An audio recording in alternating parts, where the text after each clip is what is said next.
आं दिनै इसोरखौ सिद्दा खालामनानै आंनि सावगारि आखायाव भट होबाय। भारतीय जातीय कंग्रेसनि जिहेतु आं बिजाथि, बेनिखायनो आखायाव भट होबाय। आं गोजोननाय मोन्दों आरो आं निश्चय देरहालांगोन। दासिमहालागै जिखिनि भट गोलैबाय बे भट गोलैनाया आंनि फेभारावनो गोग्लैगासिनो दं होननानै मिथिनो मोन्दों आरो जोबोद खुसि। रायजो राजाफ्रा खुसि खुसिनो आंखौ बरायदों। लामायाव जेब्लानाखि भट होना थांबाय बिसोरबो बेखौनो आखायावनो होदों होननानै बुंदों।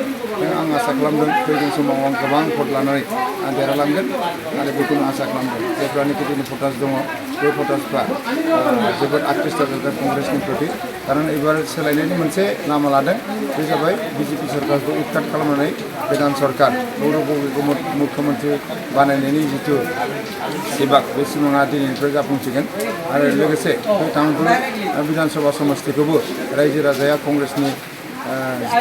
कंग्रेसखौनो आसा खालामदों आरो बेखौ हिसाबै आंखौ देरहाहोनो थाखाय रायजो राजाफ्रा दोलो दोलो ओंखारबोनानै आखायावनो सावगारिनो भट होदों।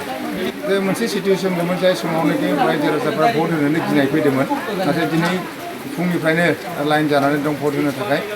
आं बेखौनो खावलायदों भटार्सफोरखौ जाहाथे गावनि खुस्थ' सिन्ताधाराजों सानना नायनानै जाय बिजाथिखौ होयोबा माने मोजां जागोन, जाय बिजाथिखौ होयोबा रायजो राजानि खामानि मावनायाव मोजां जाफुंसारगोन, बे बिजाथिखौ होनांगौ। आरो बिथांमोना मोनसे थिरांथा लाखाबाय जे सोरखौ होगोन, सोरखौ थागोन, सोरखौ गारगोन, बेखौ थिरांथा लाखाबाय आरो बेनिखायनो बिजेपि सरकारखौ ब्रह्मपुत्रआव फोजावहरनायनि आरो कंग्रेस सरकारखौ माने आसनाव बहायनायनि मोनसे सिमां, बे सिमां बा थिरांथाखौ जाफुंहोसिगोन।